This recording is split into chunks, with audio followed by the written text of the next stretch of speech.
Et donc après le bac, il se passe quoi pour toi? Un BTS diététique. Ouais, Voilà. pourquoi est-ce que tu choisis ce secteur-là? La nutrition, parce que j'ai été anorexique et je voulais me soigner moi-même. Mais sans D'accord. passer par la case psy, nutritionniste, tout ça. Je me suis dit, bah, je prendrai le bon dans ce qu'il y a. D'accord. Et puis ça te permettait peut-être aussi de comprendre certaines choses que tu avais traversées. Ouais, je croyais. Et en fait, pas du tout rien à voir. Ça vous parlera pas du tout de ça. Ça vous parlera de comment soigner des pathologies dans les hôpitaux. Je déteste les hôpitaux. Tout ce qui est comorbidité et tout, ça me... Voilà. Donc, en fait, je suis pas la bonne... je serai pas la bonne cliente pour ce genre de BTS. Ça m'a appris plein de trucs en soi. Mais pas à mettre en application. Et donc ça veut dire que tu as connu les troubles alimentaires relativement jeune. Ouais, à 15 ans, je crois. Tu te souviens comment c'est arrivé? Pas du tout. Je me souviens juste que j'avais de la dysmorphie, c'est-à-dire que quand je me regardais, je me trouvais grosse alors que je l'étais pas, parce que sur la balance, je faisais 38 kilos, donc c'est pas possible. Ah oui, sachant qu'en plus t'es grande. Ouais, ça va. Bon, pas de ouf, mais ça va, ouais. Bah quand même, t'es élancée. Mais Pas de là à faire 38 kilos, ouais, on est d'accord. Bah 38 kilos, ça me paraît peu. Ouais, c'était n'importe quoi. Tu mesures combien, Jess? 67, 1,67. Ouais, 1,67. Non, mais le ratio, il est pas bon, fallait faire 57. Non, mais bien sûr que non. Et comment ça se fait que tu avais 20 kilos de moins comme ça? Est-ce qu'il y a eu un moment où tu t'es dit, oula, il y a un problème, faut que j'en parle? Non, pas du tout, parce que pour moi, j'avais l'impression d'avoir le contrôle sur mon corps. Tu vois, c'était une sorte... je sais pas si c'était un message, parce qu'en soi, j'ai rien à dire de plus qu'avec ma voix, quoi. Mais j'avais l'impression de contrôler les choses, et au plus je contrôlais mes rations, au plus j'avais une espèce d'énergie en mode ah ouais, je suis puissante. Mais de C'est contrôler trop quoi? malsain, en fait. Le pire, c'est que j'en sais rien. Moi-même, peut-être. Et pourquoi est-ce que tu aurais voulu te contrôler toi-même? En mode qu'on me dise pas ce que j'ai à faire. Enfin, c'est moi qui choisis de faire ça au moment où j'ai envie de le Pourquoi faire. tu voulais pas qu'on te dise ce que tu avais à faire? Parce que peut-être qu'on me l'a trop dit de par la surprotection. D'accord. Du fait que tu sois fille unique? Ouais, c'est possible. Tu penses que ça peut avoir un lien? Bah oui, parce que du coup, quand t'es toute seule, l'attention, elle est que sur toi. Tandis que quand t'as des frères et sœurs, on peut se partager un peu l'attention et on peut faire des brainstorms entre frères et sœurs en mode t'as vu maman, elle a pété un câble, ah ouais, c'est chaud et tout. C'est-à-dire que tu aurais aimé parfois avoir moins d'attention sur toi? Ouais. Et puis avoir quelqu'un, quoi, tout simplement.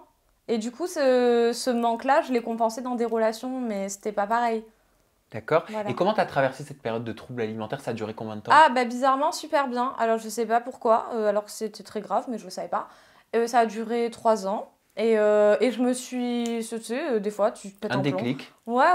Voilà, je me suis remise à manger, c'était cool. La bouffe, c'est cool. Enfin, tu vois, Mais est-ce qu'il y a un événement particulier qui a fait que ce problème s'est quelque part solvé tout seul? Peut-être une rupture, parce que, ouais, c'est possible. Et moi, je suis partie en Autriche après. Ah ouais, story de dingue. J'ai rencontré une meuf dans un bar, n'importe quoi. Elle parlait allemand. Et en fait, moi, j'ai fait allemand. Et j'adorais cette langue, je sais pas pourquoi, alors que c'est très... Enfin, les gens, ils n'ont pas cette notion-là de l'allemand. Personne va dire j'adore et tout. Moi, j'adore. Et je l'entends parler et tout. Je parle avec elle. Et elle me dit, une meuf du sud, de France, qui parle allemand, c'est rare. Et bon, je parlais pas de ouf, mais on s'en fout. Je parle avec elle de ça, et c'était l'époque de Facebook, elle me laisse son Facebook, elle me dit quand tu veux, tu me rejoins et tout, dans mon pays, machin, donc des pays de là-bas.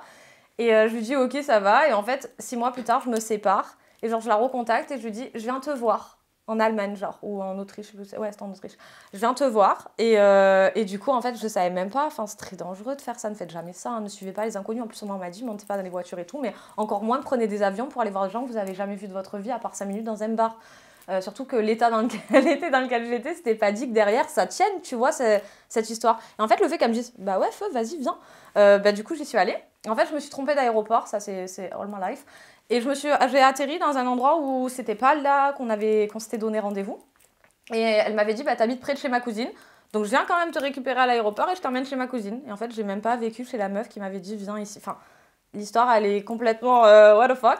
Mais en fait, le fait de vivre dans une autre famille, avec d'autres parents, ils étaient complètement chez père, les gens, mais c'était trop bien. Enfin, c'était une trop bonne expérience sociale, vraiment. Enfin, la mère, elle était, je sais pas, elle dormait sur des balcons, alors qu'elle avait une bête de baraque qui avait 6 chambres. Déjà, pourquoi tu dors dans le jardin? Enfin, tu sais, que des trucs, what the fuck. Elle buvait du jus de betterave et elle était là, genre, oh, gesund, Jessica, gesund. Genre, je sais, mais elle est perchée, mais c'est trop bien. Elle est trop drôle. Et le père, je sais pas, il était chelou aussi, c'était un facho. Enfin, tu sais, que des gens que tu croises pas dans ta vie, genre... il s'était vraiment perché. Et par contre, les 2 gosses, mais adorables. Genre la fille, je me suis trop bien entendue avec elle. Genre j'avais l'impression qu'on était en mode sister, enfin tu vois. Ça a pas duré longtemps, ça a duré peut-être 1 mois, mais j'ai l'impression d'avoir fait un... Il y a des émissions comme ça, j'irai dormir chez toi, quoi. Oui. Voilà. Mais j'étais la novatrice. Sauf que moi, il n'y avait pas de prod, pas de cam, il y avait R, il y avait moi-même avec ma valise. D'ailleurs, j'avais raté le vol. La douane, ils ont appelé mes parents parce que j'étais mineure. Et en fait, qu'est-ce que tu fous là dans un aéroport à 22h, t'as raté le vol, ok, mais t'as pas de carte pour trop payer un vol, enfin, il n'y a rien qui va. Et mon père, il m'avait fait un petit panneau avant de partir avec les numéros d'urgence à prévenir et tout, mais il s'était gavé au final. Et il me dit, tu le mets autour du cou, hein. Non, personne fait ça. Ah non, je suis pas une vache, tu sais, le truc là, les panneaux. Mais en fait, je l'avais quand même sorti et j'étais très contente que la douane appelle mon père.